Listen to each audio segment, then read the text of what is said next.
જામનગરમાં સસ્તા અનાજ ભંડારના દુકાનધારક દ્વારા દાદાગીરી કરવામાં આવી.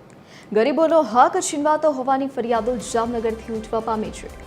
શહેરના નાગનાથ ગેટ નજીક આવેલ અંબાજી ચોકમાં સ્થાનિકોની રોષપૂર્ણ રજૂઆત. વોર્ડ નંબર 10માં આવેલા સસ્તા અનાજ ભંડારના દુકાનધારક દ્વારા દાદાગીરી કરી અનાજ ન આપતા હોવાની ફરિયાદ સ્થાનિકોએ કરી છે. લાભાર્થીઓ પાસેથી 2 માસના ફિંગરપ્રિન્ટ લઈ લીધા બાદ અનાજ ન અપાતા મહિલાઓની કાકલુદી. સંચાલક સરકારી અનાજનો જથ્થો બારોબાર વેચી મારતો હોવાનો સ્થાનિકોનો આરોપ છે. અહીં રાશનની દુકાન હોય તેના કોઈ દ્રશ્ય જ નથી. કહેવાતી દુકાન બહાર કોઈ બોર્ડ નહીં કે કોઈ ફરિયાદ પેટી નહીં. નિયમોને નેવે મૂકી ગરીબો સાથે અન્યાય કરાતા હોવાનો પર્દાફાશ થયો છે. સ્થાનિક પુરવઠા વિભાગ ઘોર નિંદ્રામાં હોય તેવું લાગી રહ્યું છે. પુરવઠા વિભાગ દ્વારા યોગ્ય અને કડક કાર્યવાહી કરવામાં આવે તેવી લાભાર્થીઓની માંગ છે. રાજ્ય સરકાર દ્વારા ગરીબ અને મધ્યમ વર્ગના લોકો માટે જે રીતે સસ્તા અનાજ માટેની જે કહી શકાય કે પુરવઠો છે તે દર માસે આપવામાં આવતો હોય છે, પરંતુ ક્યાંક ને ક્યાંક કેટલાક એવા વિસ્તારો છે કે જ્યાં સસ્તા અનાજ ન મળતી હોવાની ફરિયાદ છે તે ઉઠવા પામતી હોય છે.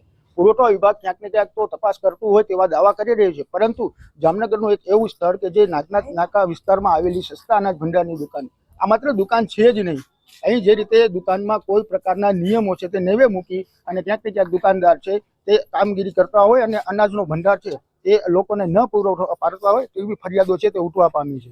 કોઈ પણ પ્રકારના જે રીતે જે પુરવઠા વિભાગના જે બોર્ડ હોય તે બહાર લગાવવામાં આવતા હોય અથવા તો કોઈ પણ વ્યવસ્થિત રીતે જે દુકાન છે તેની જે પુરવઠા વિભાગમાં નોંધ છે તે કરવામાં આવતી હોય છે, પરંતુ આ કોઈ પણ પ્રકારની નોંધ ન થતા સ્થાનિકો છે તે પરેશાન થયા છે અને સ્થાનિકો અત્યારે ક્યાંક ને ક્યાંક જે લોકો છે તે ફરિયાદ છે તે ઉઠાવી પામી રહ્યા છે. આપણી સાથે લોકો છે તેમની સાથે વાત કરીએ.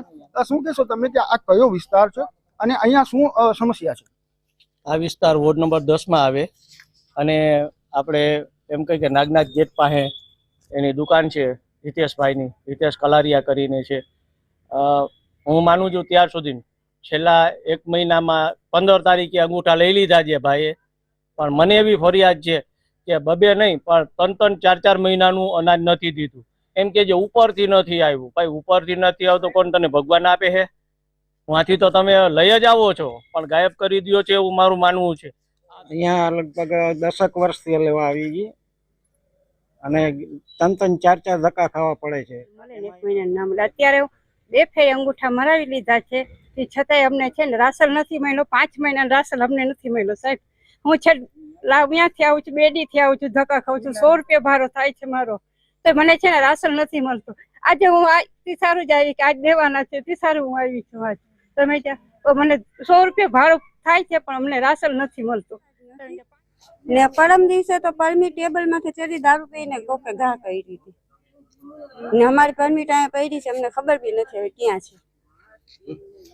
જે પ્રકારે સ્થાનિકો છે તે રજૂઆત કરી રહ્યા છે, ફરિયાદ ઉઠાવી રહ્યા છે કે જ્યાં સસ્તા અનાજ ભંડારની દુકાન છે કે જે નાગનાથ વિષ્ણુ રાશન છે તે અહીં લોકોને ન મળ્યા હોવાની ફરિયાદ છે. સાથોસાથ દુકાનદાર દ્વારા જે રીતે દાદાગીરી કરવામાં આવતી હોવાની પણ લોકો ફરિયાદ ઉઠાવી રહ્યા છે.